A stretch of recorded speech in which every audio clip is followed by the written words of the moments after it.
દોસ્તો આજના વિડીયોની અંદર તમારે જાણવાનું છે કે જે પીએમ કિસાનનો જે હપ્તો છે તે આપણને મિત્રો ક્યારે મળશે. જે આપણને હપ્તો છે 13 માર્ચ 2026 રોજ આપણને 22મો હપ્તો મળી ગયેલો હતો. હવે આ 23મો હપ્તો મિત્રો આપણને ક્યારે મળશે? તો સૌથી પહેલા તો આપણે તારીખની વાત કરી લઈએ તો આજે છે 3 તારીખ અને મે મહિનાની 3 તારીખ છે. એટલે કે આપણનો જે હપ્તો છે તેની તારીખ પણ હું આવનારા દિવસોમાં આપણને કહીશ. અને આજે તમારે ખાસ શું જોવાનું છે, તારીખ ક્યાં જોવાની છે તે પણ તમને તમામ માહિતી આજના વિડીયોમાં હું તમને આપીશ. સૌથી પહેલા તો તમારા પીએમ કિસાન યોજનાની વેબસાઇટની અંદર આવી જવાનું છે. તમે નીચે જાશો એટલે કે બેનિફિશિયરી લિસ્ટ નામનું આ લીલા કલરનું જે ખોખું છે ને એના ઉપર તમારે દબાવવાનું છે. એના ઉપર જાઓ તમે એટલે કે તમારે સ્ટેટ, તમે કયા સ્ટેટથી છો, આપ સૌ ગુજરાતથી જશો.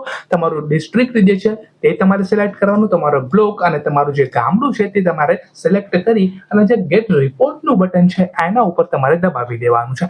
એના ઉપર તમે ક્લિક કરો એટલે કે તમારી પાસે એક લાંબી લિસ્ટ આવી જાય. આમાં જો નીચે 2 3 4 5 6 અને જે આ લિસ્ટ છે તે લાંબી છે. તો આમાં તમારું નામ હોવું તે ખૂબ જ જરૂરી છે. બીજી વસ્તુ કે તમારી પાસે કેવાયસી હોવી જોઈએ. ત્રીજી વસ્તુ કે આ વખતે તમારું ફાર્મર રજિસ્ટ્રેશનનું જે આઈડી છે એટલે કે ફાર્મર આઈડી તમારી પાસે હોવું જોઈએ. જો તમારી પાસે ફાર્મર આઈડી ના હોય તો તમને આજે પીએમ કિસાનનો જે 23મો જે હપ્તો છે તે તમને મિત્રો ના મળે. હવે વાત કરીએ તારીખની, મેઇન મુદ્દા ઉપરની. તો ભાઈ આજે 3 મે છે, રાઈટ? આજે 3 મેની તારીખ છે. તો આપણને જે હપ્તો છે તે આવનારા મહિનામાં એટલે કે ચોમાસા દરમિયાન આપણને જૂનનું જે આ છેલ્લું અઠવાડિયું છે ત્યાં આપણને આ હપ્તો મળશે. હવે આવું કેમ સર? તો જે હપ્તો છે ને તે દર 4 મહિને આપણને આપવામાં આવે છે. એટલે કે વર્ષમાં અંદાજે આપણને આ જે હપ્તો છે તે 3 વખત આપવામાં આવે છે. 2003 4 5 6, રાઈટ? તો 3 વખત વર્ષમાં આપણને આખા વર્ષમાં 3 વખત આ હપ્તો આપણને આપવામાં આવે છે. એટલે કે 4 મહિના આપણને ગણીએ